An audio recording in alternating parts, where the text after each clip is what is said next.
Assalamualaikum warahmatullahi wabarakatuh. Perkenalkan, kami dari kelompok 7. Saya Cinta Dwi Zahwa dengan akhir NIM 025. Saya Anissa Ramadhani dengan akhir NIM 027. Saya Farah Sakira dengan akhir NIM 026. Saya Agustina Putri dengan akhir NIM 028. Baiklah, kami akan membahas mengenai materi filsafat pendidikan menurut Sokrates. Filsafat berasal dari bahasa Inggris yaitu filosofi, yang berasal dari dua kata yaitu philo yang berarti cinta dan sophos yang berarti kebijaksanaan. Jadi filosofi dapat berarti cinta kebijaksanaan. Mengenai materi yang akan kami bahas dalam diskusi kali ini yaitu tujuan dari Sokrates, format atau metode pembelajaran dari Sokrates, makna tentang edukasi menurut Sokrates. Filsafat pendidikan menurut Sokrates menekankan tentang pemikiran kritis, pemeriksaan diri, dialog, dan pencarian kebajikan melalui pengetahuan. Ini adalah proses yang dinamis dan interaktif yang ditujukan pada pengembangan pribadi dan moral yang harus diajarkan. Mengenai kurikulum atau materi yang akan disampaikan terbagi menjadi 7 yaitu etika dan kebajikan, berpikir kritis dan penalaran, pengetahuan diri, dialog dan debat, seni bertanya, filsafat moral, dan kerendahan hati, serta batasan pengetahuan. Kemudian materi pertama akan dijelaskan oleh Saudari Agnes. Kami silakan. Baik, yang pertama ini ada etika dan kebajikan. Inti dari ajaran Sokrates ini adalah gagasan bahwa memahami dan mempraktikkan kebajikan adalah hal yang penting. Ini termasuk mengeksplorasi apa artinya menjalani kehidupan yang baik, hakikat keadilan, keberanian, kebijaksanaan, dan juga kebijakan lainnya. Ada beberapa contoh penerapan ajaran Sokrates ini tentang etika dan juga kebajikan di sekolah. Yang pertama itu kehidupan yang baik. Seperti seorang siswa berusaha untuk menjadi teladan bagi teman-temannya dengan cara belajar dengan tekun dan bersikap jujur dalam ujian. Yang kedua ada keadilan. Seperti seorang guru memberikan nilai secara adil dan tidak membeda-bedakan siswa berdasarkan latar belakang atau hubungan pribadi. Yang ketiga ada keberanian. Contohnya itu seorang siswa berani membicarakan di depan kelas untuk menyampaikan pendapatnya meskipun takut dihakimi oleh teman-temannya. Yang keempat ada kebijaksanaan. Itu contohnya seperti seorang kepala sekolah membuat keputusan berdasarkan pertimbangan yang matang dan mendengarkan masukan dari berbagai pihak sebelum mengambil tindakan. Kemudian yang terakhir ada kebijakan lainnya, seperti seorang teman membantu teman sekelasnya yang sedang kesulitan memahami pelajaran tanpa mengharapkan balasan ataupun ujian. Yang kedua itu adalah berpikir kritis dan juga penalaran. Sokrates menekankan pentingnya mengembangkan kemampuan berpikir kritis dan bernalar secara logis. Hal ini melibatkan mempertanyakan asumsi, menganalisis argumen, dan mencari bukti serta pembenaran rasional atas keyakinan. Berikut ada beberapa contoh penerapan berpikir kritis dan juga penalaran di sekolah sesuai dengan ajaran Sokrates. Yang pertama itu ada mempertanyakan asumsi, seperti seorang siswa bertanya kepada guru tentang dasar teori yang diajarkan dalam pelajaran sains. Nah, bukan hanya menerima informasi begitu saja, misalnya mereka bisa bertanya mengapa teori ini bisa dianggap benar untuk memahami topik itu lebih dalam. Kemudian yang kedua ada menganalisis argumen, seperti dalam diskusi kelas, seorang siswa menganalisis argumen yang diajukan oleh teman sekelas dan mengidentifikasi kekuatan dan juga kelemahan argumen tersebut, kemudian memberikan tanggapan yang konstruktif. Kemudian yang ketiga ada mencari bukti, seperti seorang siswa meneliti lebih lanjut tentang topik sejarah dengan mencari berbagai sumber dan juga bukti, bukan hanya bergantung pada satu buku teks untuk mendapatkan pemahaman yang lebih komprehensif. Kemudian yang terakhir ada pembenaran rasional. Dalam menulis esai, seorang siswa ini menyusun argumen dengan bukti yang solid dan juga logika yang jelas, bukan hanya mengandalkan opini pribadi tanpa dukungan. Dengan cara-cara ini, siswa tidak hanya menerima informasi, tetapi juga secara aktif menguji dan juga mengkritisi informasi tersebut untuk mencapai pemahaman yang lebih mendalam dan juga rasional. Kemudian dilanjutkan oleh saudari Faras, saya persilahkan. Mengenai pengetahuan diri, dialog dan debat.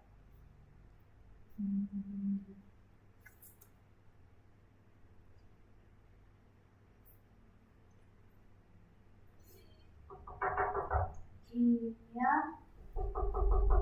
mengajarkan pengetahuan diri kepada anak-anak dengan menggunakan pendekatan Socrates bisa sangat bermanfaat. Iya, sebentar ya, Kak.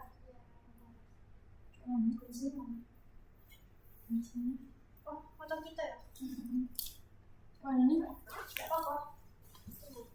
Aku paling aku bisa lihat. Kenapa ya? aku lanjut dah.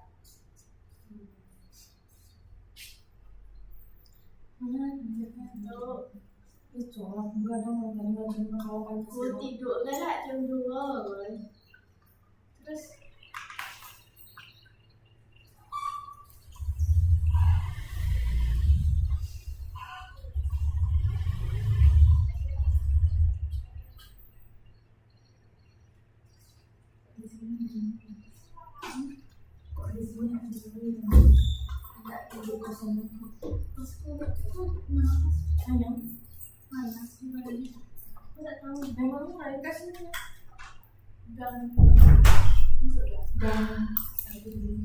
orang ke Jor nggak salah. ini salah. Sudah. Tadi penjelasan. Itu nama kalian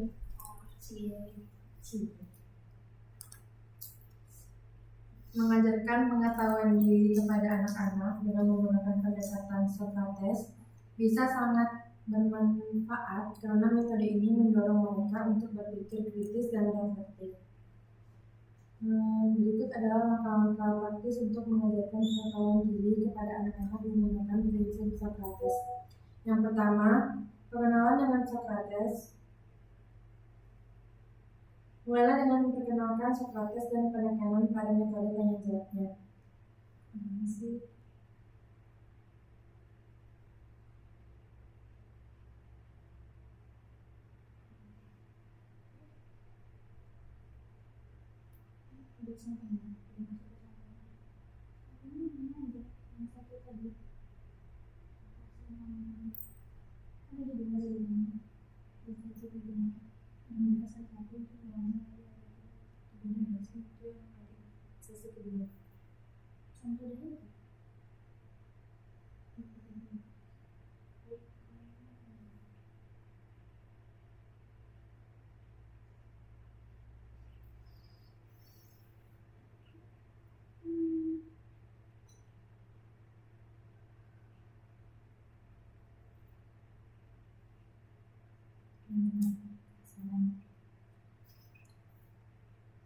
Penerapan pengetahuan diri dalam mengajar siswa sangat penting karena dapat membantu siswa memahami diri mereka sendiri baik dari segi gaya belajar, kekuatan, kelemahan, maupun nilai-nilai pribadi. Berikut adalah beberapa cara pengetahuan diri dapat diterapkan dalam proses pengajaran. Yang pertama, mengenal gaya belajar siswa. Guru dapat membantu siswa mengenali gaya belajar mereka. Apakah mereka lebih mudah belajar melalui visual, auditori, atau kinestetik? Dengan memahami ini, siswa dapat menyesuaikan metode belajar mereka untuk lebih efektif. Guru juga bisa menggunakan berbagai pendekatan pengajaran yang beragam untuk memenuhi kebutuhan individu. Yang kedua, mendorong refleksi diri. Guru dapat memfasilitasi kegiatan refleksi diri di mana siswa diajak untuk merefleksikan proses pembelajaran mereka, kemajuan yang mereka buat, dan tantangan yang mereka hadapi. Ini mengajarkan siswa untuk berpikir kritis tentang proses belajar dan perkembangan mereka sendiri. Yang ketiga, meningkatkan kesadaran emosional dan sosial. Guru dapat mendorong siswa untuk mengenali emosi mereka sendiri dan bagaimana emosi tersebut mempengaruhi proses pembelajaran mereka. Dengan meningkatkan kesadaran emosional, siswa dapat belajar mengelola stres, kecemasan, atau kebosanan yang mungkin mereka rasakan di kelas. Yang keempat, membantu siswa menetapkan tujuan pribadi. Pengetahuan diri juga berarti memahami tujuan dan motivasi individu. Guru dapat membantu siswa menetapkan tujuan belajar jangka pendek dan jangka panjang yang realistis, sehingga mereka dapat memotivasi diri dengan lebih baik dan fokus dalam mencapai hasil yang diinginkan. Yang kelima, pengembangan kemandirian dalam belajar. Siswa yang memiliki pengetahuan diri akan cenderung menjadi pembelajar mandiri. Guru bisa mendorong hal ini dengan memberikan kesempatan kepada siswa untuk memilih metode atau proyek yang ingin mereka pelajari, sekaligus membimbing mereka dalam pengambilan keputusan tersebut. Yang keenam, memfasilitasi pembelajaran berbasis nilai. Dengan mengenali nilai-nilai dan minat siswa, guru dapat menciptakan lingkungan belajar yang lebih relevan dan bermakna bagi mereka. Pengetahuan diri siswa akan memungkinkan mereka untuk lebih termotivasi dalam belajar jika apa yang dipelajari terkait dengan hal-hal yang penting bagi mereka. Yang ketujuh, mengatasi hambatan belajar. Pengetahuan diri membantu siswa mengidentifikasi hambatan dalam pembelajaran seperti kecenderungan menunda, kurangnya manfaat waktu, atau kesulitan konsentrasi. Guru bisa membimbing siswa untuk mengenali dan mengatasi hambatan ini melalui strategi yang disesuaikan. Penerapan pengetahuan diri dalam pengajaran tidak hanya membantu siswa memahami diri mereka sendiri dengan lebih baik, tetapi juga mengembangkan keterampilan belajar yang akan berguna sepanjang hidup mereka. Guru berperan sebagai fasilitator yang membantu siswa mengeksplorasi dan mengembangkan potensi diri mereka.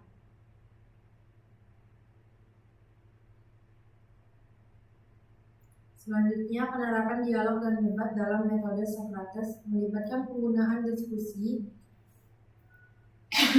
dan pertukaran argumen untuk mengeksplorasi dan memperdalam pemahaman tentang suatu topik. Metode ini mendorong siswa untuk berpikir kritis, menganalisis argumen, dan menyusun jawaban atau kesimpulan yang didasarkan pada pemikiran yang rasional dan reflektif. Langkah-langkah penerapan dialog dan debat dalam metode Socrates yang pertama, pengajuan pertanyaan. Guru mengajukan pertanyaan terbuka atau pernyataan kontroversial yang mendorong siswa untuk berpikir dan berargumen. Yang kedua, pembagian peran. Siswa dibagi menjadi kelompok atau pasangan dengan sudut pandang yang berbeda atau untuk berdialog atau berdebat. Yang ketiga, diskusi dan debat. Siswa berdebat atau berdialog dengan mengajukan argumen, memberikan bukti dan menanggapi argumen lawan. Guru memfasilitasi diskusi dengan mengajukan pertanyaan tambahan dan mengarahkan diskusi ke area yang relevan. Yang keempat, analisis dan refleksi. Setelah diskusi, siswa menganalisis argumen yang telah disampaikan, mengevaluasi kekuatan dan kelemahan masing-masing dan merefleksikan pemahaman mereka. Yang kelima, kesimpulan bersama. Siswa menyusun kesimpulan atau pendapat dengan akhir berdasarkan hasil debat atau dialog dan dibandingkannya dengan kelas. Dengan cara ini, dialog dan debat dalam waktu metode Socrates tidak hanya membantu siswa mengasah keterampilan berpikir kritis, mereka tetapi juga mempromosikan pemahaman yang lebih mendalam tentang topik yang dibahas. Sekian dari saya kembalikan ke Cinta. Baiklah, mengenai materi selanjutnya yaitu tentang seni bertanya. Seperti yang kita ketahui, Socrates sangat menekankan metode pembelajaran mengenai bertukar pendapat atau dialog. Seni bertanya dapat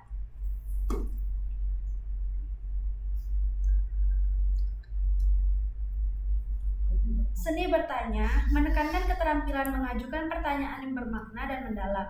Ini membantu mengungkapkan asumsi atau memperjelas pikiran dan memperdalam pemahaman. Dari pertanyaan-pertanyaan tersebut, kita dapat mengetahui bagaimana siswa dapat memahami atau dapat mampu menjawab setiap pertanyaan. Seni bertanya ini juga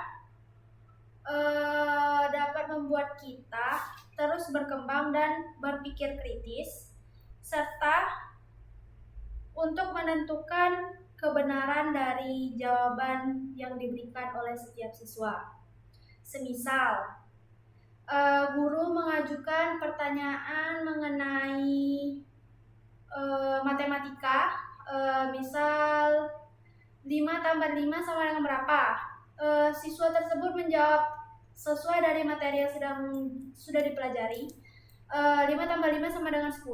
Hal itu mungkin sudah mutlak. Namun pendapat siswa yang lain mungkin dapat berbeda. Entah itu 5 tambah 5 sama dengan 7. Setiap pendapat tersebut dapat kita terima, namun kebenaran dari pendapat tersebut dapat kita kategorikan untuk mengetahui seberapa paham siswa tersebut mengenai materi itu. Kemudian filsafat moral. Materi selanjutnya itu filsafat moral dapat berupa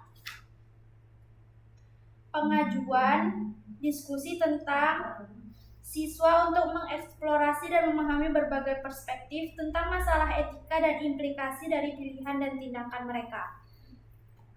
Filsafat moral dapat menekankan tentang etika, yaitu tentang cara sopan santun atau berperilaku siswa kepada gurunya.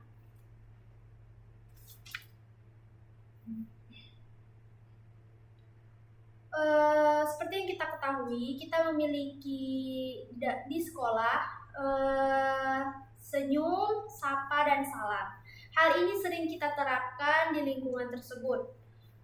Maksud dan tujuan mengapa hal ini diterapkan untuk menjaga adat istiadat kita yang sebagai orang Indonesia, serta dalam kehidupan sekolah agar terciptanya kenyamanan dalam diskusi tersebut. Kemudian akan dilanjutkan oleh saudari Anissa. Di sini saya akan menjelaskan tentang filsafat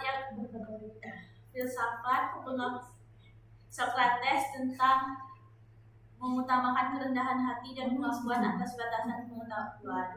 Yang pertama, ada kerendahan hati dalam filsafat Socrates. Kerendahan hati menurut tidak hanya sekadar sikap atau rendah hati dalam interaksi sosial, tetapi lebih pada pengakuan atas keterbatasan pengetahuan sendiri. Socrates percaya bahwa hanya orang yang benar-benar memahami keterbatasan pengetahuannya dapat dianggap bijaksana. Contohnya dalam dialog Platonis, Apologia. Socrates menyatakan bahwa ia tidak tahu apa-apa, tetapi ia lebih tahu dibandingkan orang lain karena ia menyadari ketidaktahuan dirinya ketika dia mengatakan saya hanya tahu bahwa saya tidak tahu apa-apa. Dia mengungkapkan kerendahan hati intelektual. Dengan demikian, Socrates menunjukkan bahwa sikap rendah hati adalah kunci untuk memulai pencarian pengetahuan yang lebih dalam dan murni. Kemudian ada batasan pengetahuan di dalam ilmu filsafat Socrates. Socrates berpendapat bahwa pengetahuan manusia memiliki batasan yang jelas. Ia percaya bahwa meskipun manusia berusaha keras untuk memperoleh pengetahuan, banyak hal yang tetap berada di luar jangkauan pemahaman kita. Dia menekankan pentingnya mengenali dan mengakui batasan pengetahuan kita sebagai bagian dari kebijaksanaan. Contohnya dalam dialog penuh, Socrates menunjukkan batasan pengetahuan dengan mendiskusikan teori pengetahuan dan pembelajaran. Ia menggunakan metode Elenskos atau Sokratik untuk menunjukkan bahwa seringkali kita hanya memiliki pemahaman yang dangkal tentang sesuatu. Melalui tanya jawab, Socrates membantu Meno memahami bahwa meskipun seseorang dapat memiliki keyakinan atau teori, belum tentu ia benar-benar tahu atau memahami hal yang tersebut secara mendalam. Keterkaitan antara kerendahan hati dan batasan pengetahuan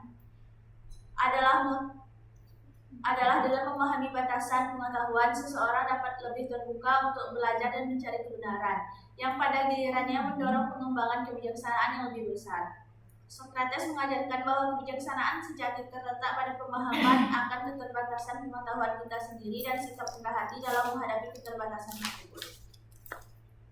Kemudian, tujuan utama Socrates dalam filsafat adalah untuk mencari kebenaran dan pemahaman yang lebih dalam tentang kehidupan dan moralitas melalui metode dialektika.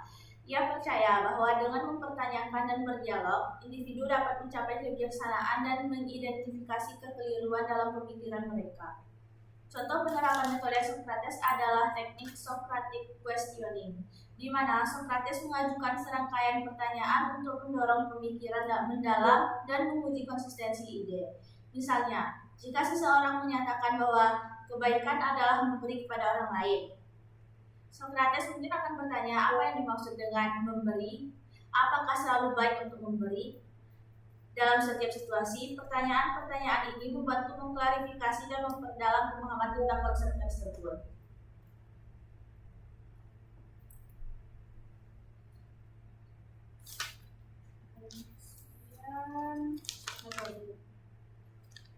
Kemudian hal ini akan dilanjutkan mengenai metode pengajaran menurut Socrates yang akan disampaikan oleh saudari Agnes. Metode mengajar Socrates yang dikenal dengan metode Socrates atau Socratic Method adalah pendekatan pengajaran berbasis dialog di mana guru tidak memberikan informasi secara langsung tetapi mengajukan serangkaian pertanyaan yang memandu siswa untuk menemukan jawaban sendiri. Nah, tujuannya adalah untuk merangsang pemikiran kritis, menantang asumsi dan juga mengembangkan pemahaman yang lebih mendalam. Nah, ada beberapa langkah dalam mengajar dengan metode Socrates ini. Yang pertama, mengajukan pertanyaan terbuka. Guru memulai dengan mengajukan pertanyaan yang luas dan terbuka. Pertanyaan ini dirancang untuk membuat siswa berpikir lebih dalam tentang topik yang sedang dibahas. Contoh, jika materi adalah keadilan, guru dapat bertanya, apa itu keadilan atau apakah keadilan itu sama untuk semua orang? Kemudian yang kedua ada menggali jawaban siswa. Ketika siswa memberikan jawaban, guru tidak langsung mengomentari apa jawaban tersebut benar atau salah. Karena guru seharusnya itu mengajukan pertanyaan lanjutan untuk menggali lebih dalam pemikiran siswa. Contoh, jika siswa mengatakan, keadilan adalah memperlakukan semua orang dengan sama. Di sini guru bisa bertanya kembali, apakah adil memperlakukan semua orang sama meskipun mereka memiliki kebutuhan yang berbeda? Nah, yang ketiga ini ada menantang asumsi. Guru menantang asumsi atau keyakinan yang mendasari jawaban siswa. Ini bertujuan untuk membantu siswa menyadari kelemahan dan juga argumen mereka dan mempertimbangkan perspektif yang lain.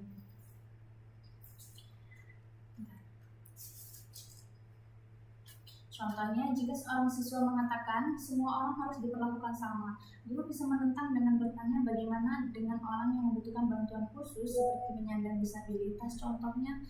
Kemudian yang keempat itu ada membangun diskusi. Nah, guru ini mengundang siswa lain untuk berdiskusi supaya diskusi tersebut bisa lebih hidup dan juga siswa-siswa tersebut bisa lebih aktif dalam mengemukakan pendapatnya. Sekian.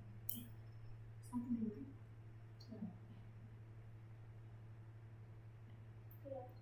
Baiklah, materi selanjutnya akan dibacakan oleh Faras mengenai penerimaan terbimbing.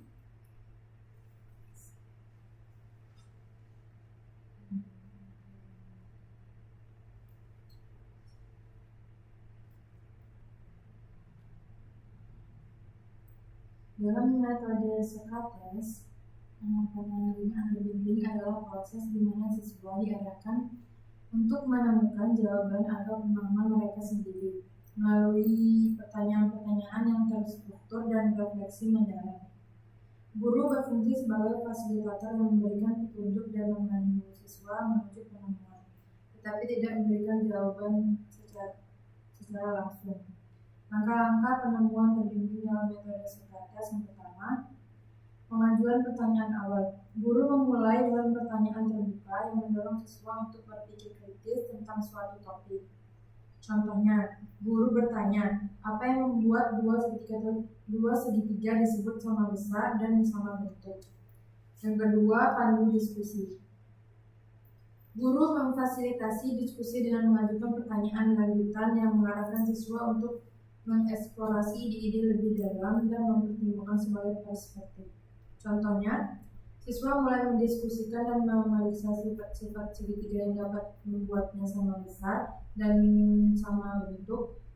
Guru mengajukan pertanyaan tambahan seperti, bagaimana kita bisa menentukan kesamaan segitiga hanya dengan mengetahui panjang sisi dan sudut sudutnya? Yang ketiga ada refleksi dan analisis. Siswa menganalisis informasi yang diperoleh dan membentuk kesimpulan berdasarkan diskusi. Contohnya, siswa mengeksplorasi berbagai teori dan aturan tentang kesamaan segitiga berdasarkan pertanyaan dan diskusi. Yang keempat, penemuan dan kesimpulan. Siswa menemukan jawaban atau pemahaman mereka sendiri melalui proses ini, didukung oleh panduan dari guru. Contohnya, siswa menyimpulkan bahwa kesamaan segitiga dapat ditentukan dengan aturan tertentu dan mereka dapat menjelaskan aturan-aturan tersebut dengan contoh. Yang kelima, ada evaluasi. Guru dan siswa bersama-sama mengevaluasi temuan dan proses berpikir yang telah dilakukan. Melalui penemuan terbimbing ini, siswa aktif terlibat dalam proses pembelajaran dan memperoleh pemahaman yang lebih mendalam tentang konsep-konsep yang dipelajari. Sekian saya kembalikan kepada Cinta. Baiklah, untuk materi mengenai pendekatan dialektika, seperti yang kita ketahui, hal ini dapat dimulai dari membangun dialog antara siswa dan guru, dimulai dari pertanyaan-pertanyaan sederhana, dan siswa dituntut untuk dapat menemukan jawaban dari setiap pertanyaan, sehingga guru sebagai fasilitator dapat membantu siswa untuk menemukan setiap jawaban yang ingin dipelajari dari siswa tersebut. Selain itu, pendekatan dialektika menurut Socrates melibatkan metode tanya jawab yang disebut Elenchus. Socrates akan mengajukan serangkaian pertanyaan kepada lawan bicara untuk membantu mereka. Tujuannya adalah untuk menggali kebenaran dan mengidentifikasi kontradiksi dalam argumen, sehingga menghasilkan pemahaman yang lebih mendalam dan mendekati kebenaran sejati. Adapun contohnya dalam lingkungan SD dapat berupa apa yang menurutmu berarti menjadi teman yang baik? Setelah jawaban dari anak tersebut, Socrates dapat pertanyaan seperti, bagaimana kamu tahu jika seseorang adalah teman yang baik? Kemudian pertanyaan lagi, apa yang membuat seseorang bisa dipercaya sebagai teman? Tujuan dari pertanyaan yang diajukan adalah untuk menggali pemahaman anak tentang konsep dari hal yang dibicarakan. Apakah siswa tersebut sudah mengetahui secara mendalam apa yang disebutkan atau dijelaskannya?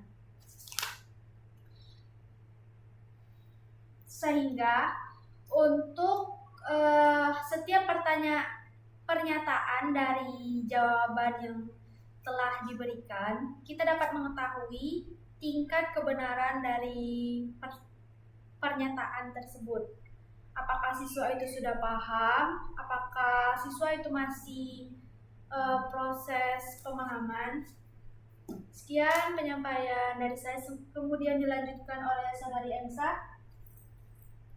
Di sini saya akan menjelaskan metode Socrates yang untuk mendorong refleksi dikenal sebagai metode dialektika atau Socratic method. Metode ini berfokus pada penggunaan pertanyaan-pertanyaan kritis untuk mengarahkan seseorang dalam mengeksplorasi dan mempertanyakan keyakinan serta asumsi mereka. Tujuan utamanya adalah untuk membantu individu menemukan pemahaman yang lebih mendalam dan mengidentifikasi kekeliruan dalam pemikiran mereka. Langkah-langkah dalam metode Socrates. Yang pertama ada pertanyaan awal. Socrates akan memulai dengan mengajukan pertanyaan dasar tentang suatu ide atau keyakinan. Yang kedua ada penjelasan dan klarifikasi. Jawaban yang diberikan akan dibahas lebih lanjut untuk memperjelas makna dan implikasinya. Yang ketiga ada pengujian konsistensi. Socrates akan mengajukan pertanyaan tambahan untuk menguji konsistensi dari pandangan tersebut. Yang keempat ada pengidentifikasian kontradiksi. Melalui dialog, kontradiksi atau kekurangan dalam argumen akan diidentifikasi. Dan yang terakhir ada refleksi dan revisi. Individu kemudian didorong untuk merefleksikan pandangan mereka dan membuat penyesuaian jika diperlukan. Contoh, misalkan seseorang berkata kejujuran selalu penting dalam setiap situasi. Socrates mungkin akan mengajukan pertanyaan seperti apa yang dimaksud dengan kejujuran, bisakah Anda memberikan contoh situasi di mana kejujuran mungkin tidak begitu penting, Jika seseorang harus memilih antara kejujuran dan melindungi seseorang dari bahaya, apa yang harus dipilih? Melalui proses ini, individu diharapkan dapat melihat apakah keyakinan awal mereka memiliki kekuatan atau relevansi dalam berbagai konteks, atau apakah perlu direvisi berdasarkan refleksi yang lebih mendalam. Mungkin itu saja. Kemudian penjelasan selanjutnya akan dijelaskan oleh Saudari Agnes mengenai membangun kerendahan hati dan intelektual. Mengajar dengan metode Socrates untuk membangun kerendahan hati intelektual melibatkan proses mengakui bahwa kita tidak mungkin mengakui segala hal dengan pasti dan selalu ada ruang untuk belajar lebih lanjut. Pendekatan ini mengajarkan siswa untuk tidak berpegang teguh pada pendapat mereka tanpa mempertimbangkan informasi baru, serta untuk terus mempertanyakan keyakinan dan pengetahuan mereka. Ada beberapa cara mengajar dengan metode tersebut. Yang pertama itu mulai dengan pertanyaan terbuka. Di sini guru memulai diskusi dengan pertanyaan-pertanyaan yang mendorong refleksi. Pertanyaan-pertanyaan ini dirancang untuk membuat siswa menyadari keterbatasan pengetahuan mereka.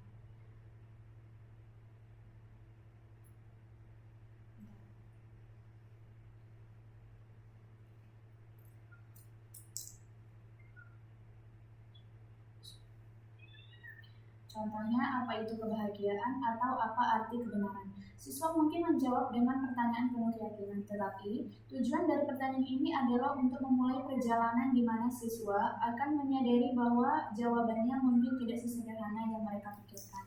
Yang kedua, ada mendorong penyelidikan lebih lanjut. Setelah siswa memberikan jawaban, guru menggali lebih dalam dengan mengajukan pertanyaan lanjutan yang menantang pemikiran siswa dan membuat mereka mempertimbangkan sudut pandang lain. Contohnya, jika siswa mengatakan kebahagiaan adalah ketika kita mendapatkan apa yang kita inginkan. Kemudian guru bisa bertanya, apakah mendapatkan semua yang kita inginkan selalu membuat kita bahagia? Atau apakah ada contoh di mana mendapatkan sesuatu justru membuat kita tidak bahagia? Nah, pertanyaan ini membuat siswa mulai mempertimbangkan bahwa definisi awal mereka mungkin tidak lengkap. Yang ketiga, ada menantang asumsi yang tidak disadari. Guru mengajak siswa untuk mempertimbangkan keyakinan atau asumsi yang mereka bawa dalam diskusi tanpa disadari. Contoh, jika siswa menganggap bahwa kebahagiaan selalu terkait dengan hal-hal material, guru dapat menantangkan asumsi itu dengan pertanyaan, apakah ada orang hidup sesederhana tetapi tetap merasa bahagia? Nah, mengapa hal itu bisa terjadi? Nah, dengan cara ini siswa menyadari bahwa ada sudut pandang yang mungkin mereka abaikan dan mereka mulai terbuka pada perspektif yang lebih luas. Yang keempat, ada mengajak siswa mengakui ketidaktahuan. Socrates terkenal dengan pengakuan, saya tahu bahwa saya tidak tahu. Nah, guru dapat menggunakan prinsip ini dengan mengajak siswa untuk merasa nyaman mengakui bahwa mereka mungkin belum memiliki semua jawaban. Contohnya, mungkin kita tidak bisa menemukan definisi kebahagiaan yang sempurna untuk semua orang. Tapi apakah mungkin setiap orang memiliki definisi kebahagiaan yang berbeda? Dan apakah kita perlu belajar tentang hal ini sepanjang hidup kita? Dengan menyadari bahwa pertanyaan mereka terbatas, siswa belajar untuk lebih rendah hati dalam intelektualnya, terbuka pada ide-ide baru dan siap terus belajar. Dengan memberi contoh, siswa akan merasa lebih nyaman mengakui keterbatasan pengetahuan mereka dan lebih terbuka terhadap proses pembelajaran. Nah, dengan belajar melalui metode Socrates yang menekankan kerendahan hati intelektual ini, guru membantu siswa untuk menyadari bahwa tidak ada jawaban yang mutlak sempurna. Yang kedua, menjadi lebih terbuka terhadap ide-ide baru, kemudian mengakui bahwa pembelajaran adalah proses yang berkelanjutan, serta meningkatkan kemampuan berpikir kritis dengan sikap yang lebih rendah hati dan juga kolaboratif. Sekian dari saya.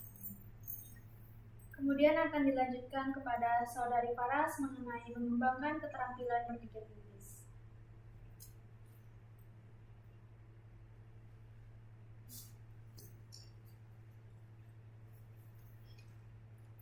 Berpikir kritis dalam metode Socrates melibatkan proses bertanya, menganalisis, dan mengevaluasi argumen untuk mencapai pemahaman yang lebih dalam atau menemukan kebenaran.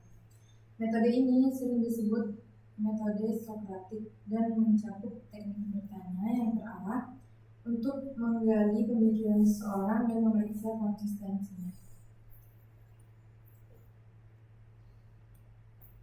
Contoh dalam kehidupan sehari-hari di sekolah.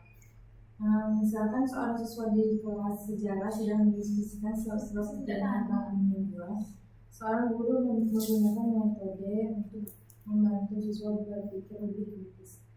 Yang pertama, pertanyaan terbuka. Metode ini dimulai dengan mengajukan pertanyaan terbuka yang mendorong refleksi mendalam. Pertanyaan ini dirancang untuk menantang asumsi dan mengarahkan pemikiran ke arah analisis lebih lanjut. Yang kedua, pengujian konsistensi.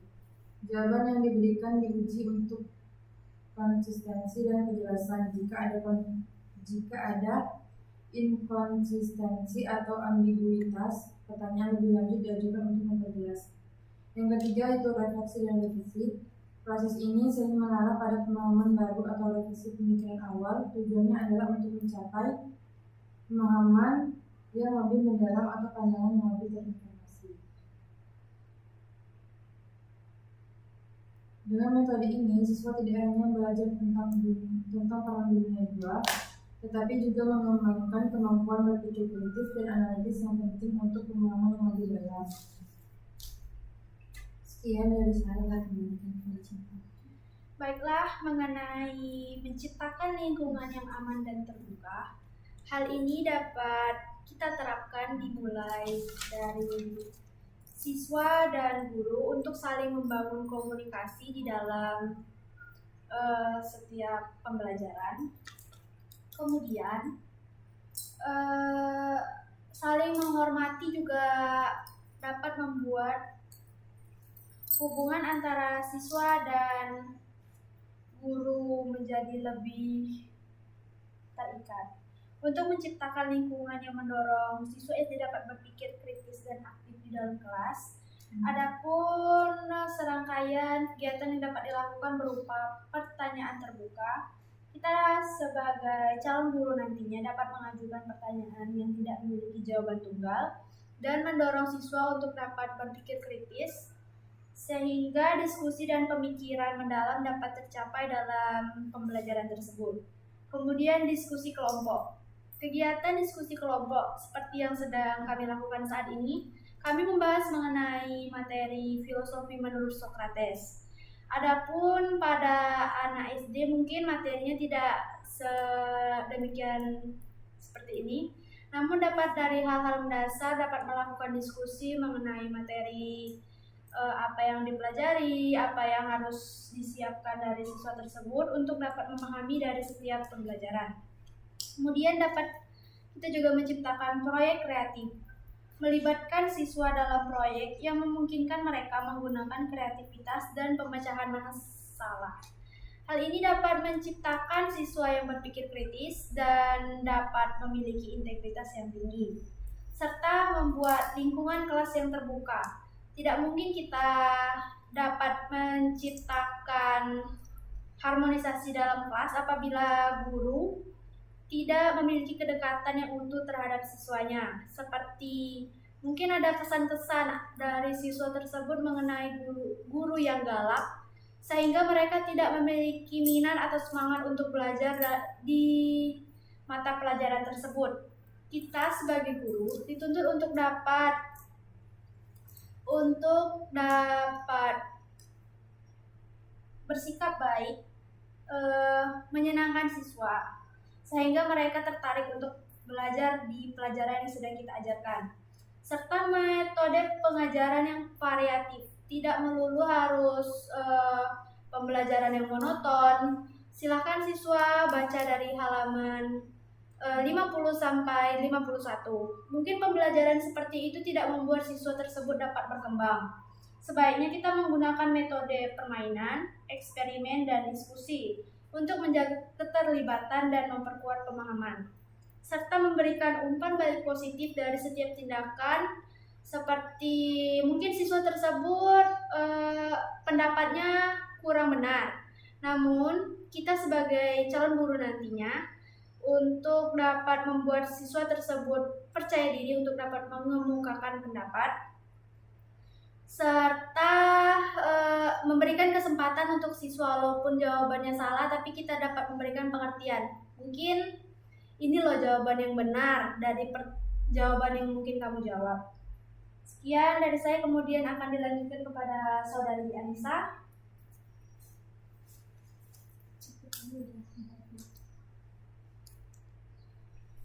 Socrates dikenal karena metode bertanya dan diskusi mendalamnya yang dikenal sebagai metode Socrates. Dalam lingkungan kampus, pendekatan ini dapat diterapkan dalam berbagai cara. Yang pertama, pada diskusi kelas. Dalam diskusi kelas, Anda bisa menggunakan metode Socrates dengan mengajukan pertanyaan terbuka yang memicu pemikiran kritis dan analisis. Misalnya, jika sedang membahas teori sosial, Anda bisa bertanya apa dasar dari teori ini, apakah ada contoh yang mendukung atau menentangnya. Yang kedua, ada pada kelompok studi. Dalam kelompok studi, alih-alih hanya mendiskusikan materi, Anda bisa mendorong anggota kelompok untuk saling bertanya dan mengeksplorasi argumen lebih dalam. Misalnya ketika Anda membahas artikel, ajukan pertanyaan seperti apa asumsi utama dalam artikel itu, dan bagaimana asumsi tersebut memengaruhi kesimpulan yang diambil. Yang ketiga, berbicara dengan dosen. Saat berbicara dengan dosen, Anda bisa menggunakan metode Socrates dengan mengajukan pertanyaan yang mengarah pada penjelasan yang lebih mendalam. Misalnya, bagaimana teori ini diterapkan dalam konteks modern? Apakah keterbatasannya? Dan yang terakhir, pada penulisan akademik. Dalam menulis esai atau makalah, cobalah untuk menyusun argumen dengan bertanya pada diri sendiri tentang kekuatan dan kelemahan dari argumen yang diajukan, serta bagaimana argumen tersebut dapat dikritisi. Dengan pendekatan ini, Anda tidak hanya memahami materi lebih baik, tetapi juga mengasah keterampilan berpikir kritis dan analisis Anda. Mungkin itu. Baiklah, untuk pembahasan selanjutnya akan dibahas oleh saudari Agnes mengenai membangun pertanyaan berkelanjutan. Jadi, mengajar dengan metode pertanyaan berkelanjutan ala Socrates ini melibatkan serangkaian pertanyaan yang terus-menerus diajukan untuk mendorong siswa berpikir dalam mempertanyakan asumsi mereka. Proses ini tidak memberikan jawaban langsung, melainkan memancing siswa untuk mencari jawaban mereka sendiri dan memahami konsep secara lebih mendalam. Ada beberapa metode pembelajaran. Yang pertama itu ajukan pertanyaan awal yang terbuka. Nah, mulailah dengan pertanyaan umum yang luas yang memungkinkan siswa memberikan jawaban berdasarkan pemahaman mereka.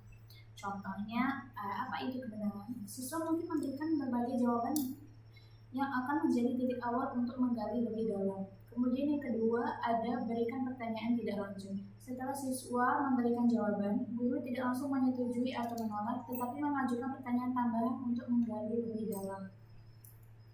Dengan demikian, siswa mulai menganalisis dan menyadari bahwa definisi mereka mungkin perlu penjelasan lebih lanjut.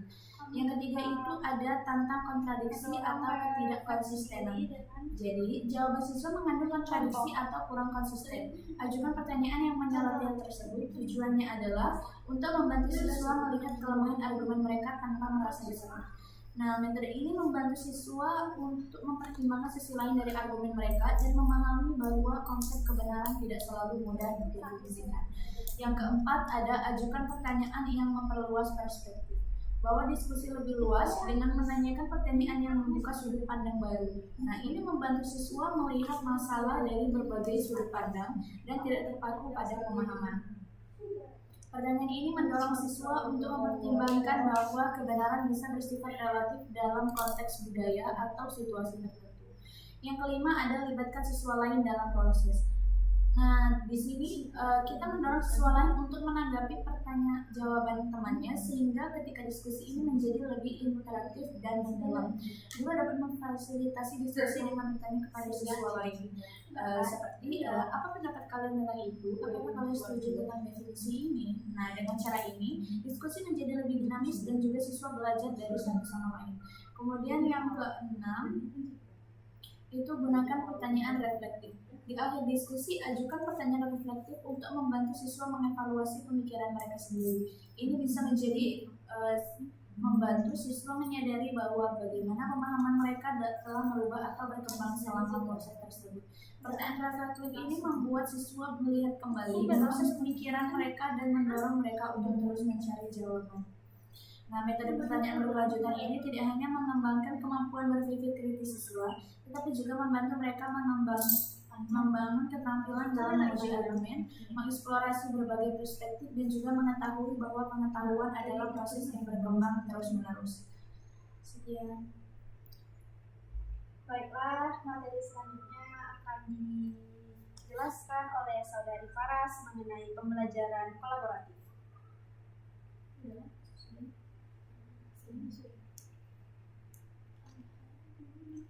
Pembelajaran kolaboratif dalam metode Sokrates melibatkan interaksi aktif antar peserta untuk menganalisis dan mengeksplorasi ide-ide bersama. Metode Sokrates yang berfokus pada bertanya dan diskusi sangat cocok untuk lingkungan pembelajaran kolaboratif karena mendorong siswa untuk berdebat, bertukar pandangan, dan membangun pemahaman secara kolektif. Langkah-langkah pembelajaran kolaboratif yang pertama itu formasi kelompok. Siswa dibagi menjadi kelompok kecil untuk mendiskusikan topik atau masalah tertentu. Yang kedua itu ada pertanyaan terbuka. Pengajar mengajukan pertanyaan terbuka kepada kelompok yang mendorong refleksi mendalam dan analisis kritis.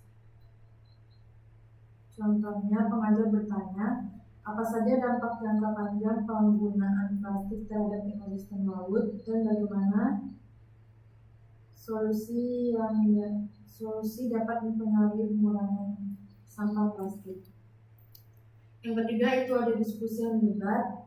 Siswa mendiskusikan pertanyaan tersebut dalam kelompok, saling bertanya dan menanggapi argumen satu sama lain. Yang keempat itu ada refleksi bersama. Kelompok menyusun pemahaman atau kesimpulan bersama berdasarkan diskusi.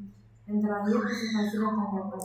Kelompok menyajikan hasil diskusi kepada kelas, diikuti dengan sesi tanya jawab untuk mengeksplorasi lebih jauh. Melalui proses ini, siswa belajar dari satu sama lain, memperdalam pemahaman mereka dan mengembangkan keterampilan berpikir kritis secara kolaboratif.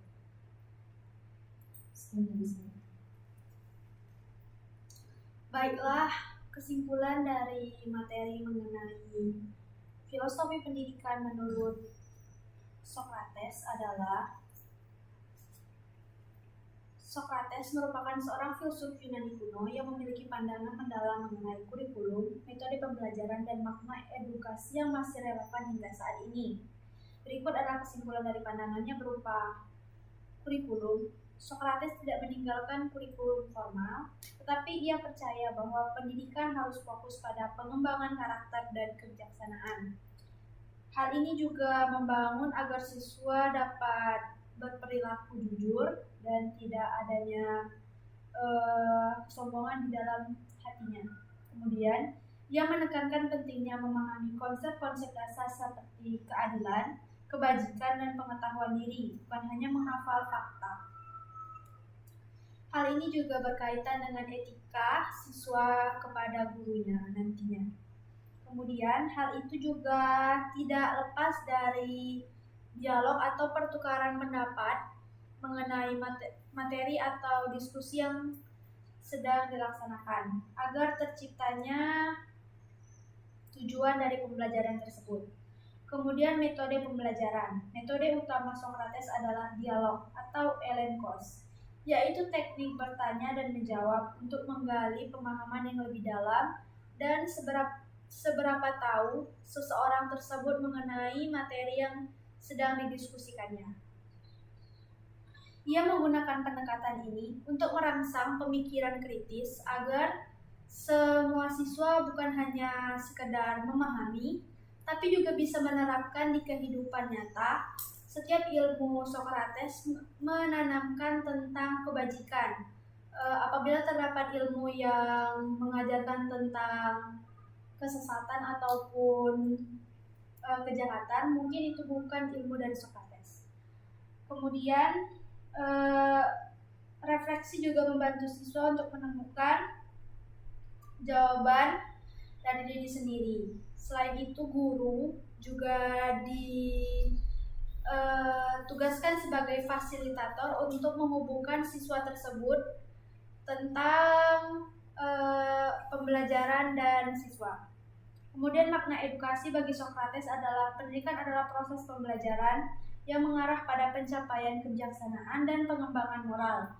Ia percaya bahwa tujuan utama pendidikan adalah untuk membantu individu memahami diri mereka sendiri, serta meningkatkan bagaimana cara siswa itu dapat terus berkembang nantinya, sehingga mereka dapat hidup secara lebih baik dan lebih bijaksana. Secara keseluruhan, Socrates menekankan pendidikan sebagai jalan menuju pengetahuan diri dan metode pembelajaran yang aktif dan berefektif untuk membentuk karakter dan kemampuan berpikir kritis.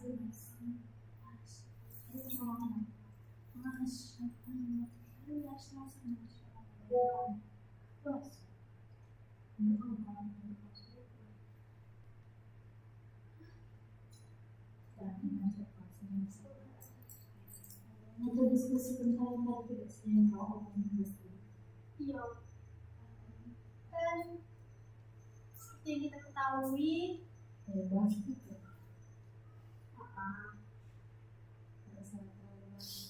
kita sendiri juga belum sepenuhnya paham.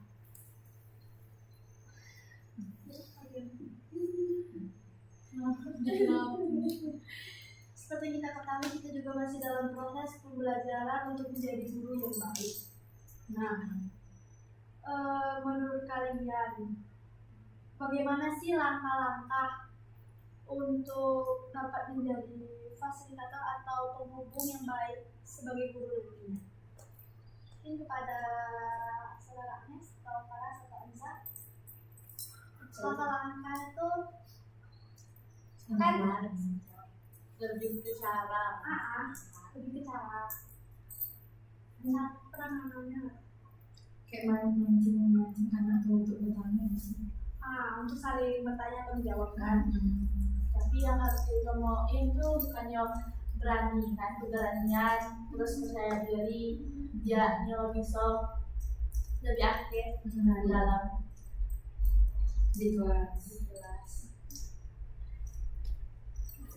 Selain itu kan kita juga tahu bahwa dalam pembelajaran ini bukan cuma dipahami tapi juga bisa diterapkan. Kan ada juga moral-moral mungkin dari setiap kegiatan yang kita sedang lakukan. Mungkin ada maksud dan tujuan mengapa kita harus melakukan diskusi.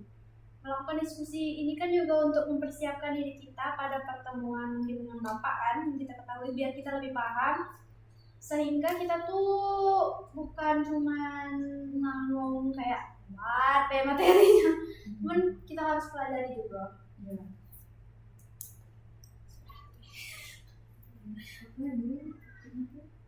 Ini harus lebih berdasarkan dari kalian namanya sampai kan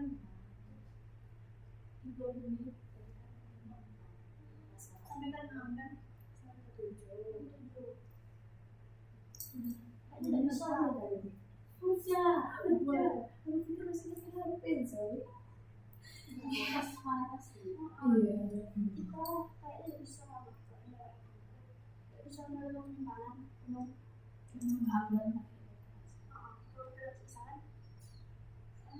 bisa bisa juga menerima foto-foto.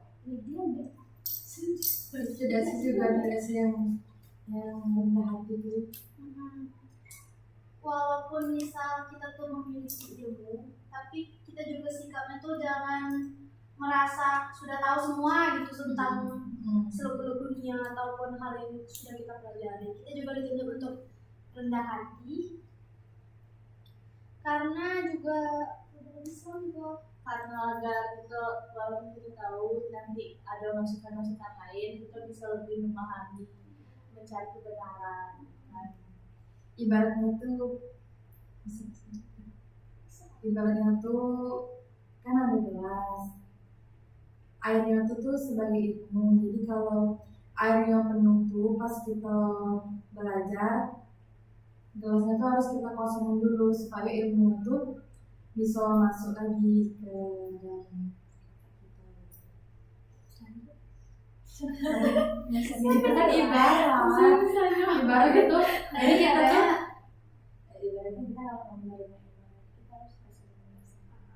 kan. Iya, ibaratnya itu kita tuh Jangan nggak tahu sombong lah. apa gitu. Nah, pas kalau belajar itu kita tuh kayak jangan berlagak tahu gitu. Jadi kayak nggak tahu banget gitu. Nah, jadi itu kan kita jadi lebih ngerti sih.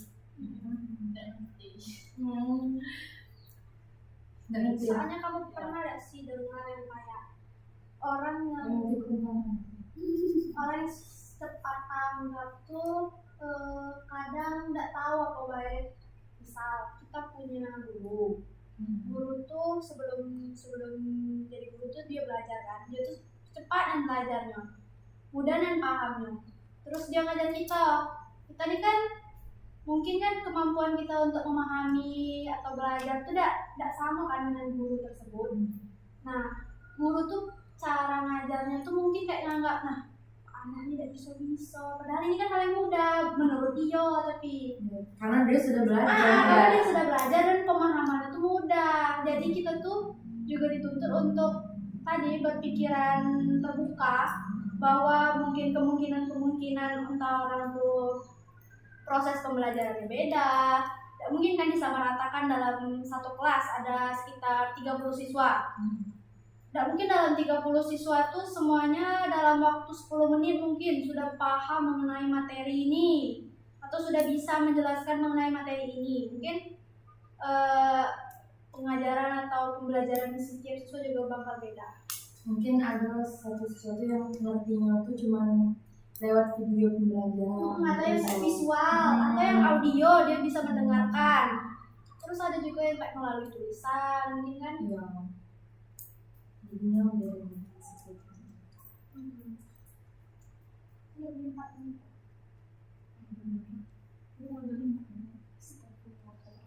Kita yang potong. Iya, betul.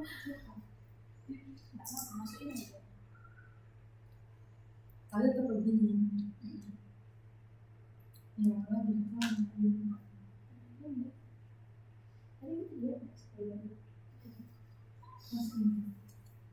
Soalnya ini lagi kayak gitu, mereka masih menceritakan ini.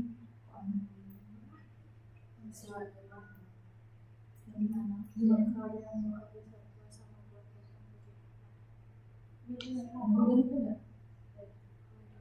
Di rumah ada teman acara tapi dari minggu ada orang jual mangga, terus ada nasi bumbu juga.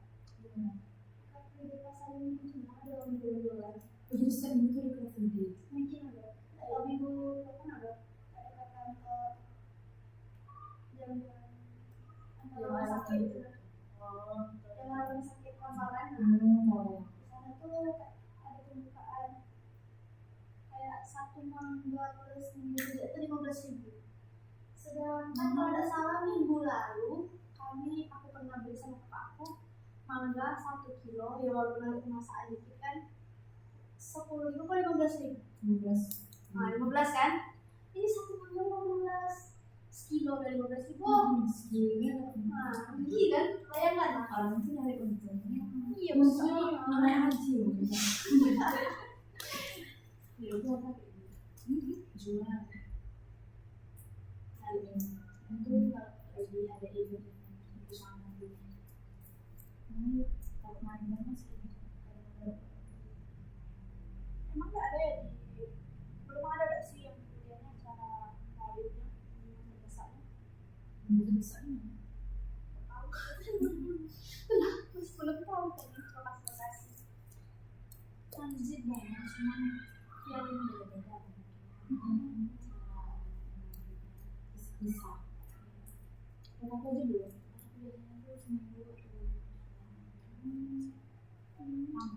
Kalau di tempat kami yang kemudian itu kan kita ada liburnya hari Senin. Nah malam Senin itu sudah mau ya. Cukup cepat ya. Iya. Apalagi ini? Soalnya dipotong. Tambahin ini kan? Itu manusiawi lah. Tutup deh. Oh ya, pertama kawan-kawan Jadi makan di dalamnya. Makan-makan balik.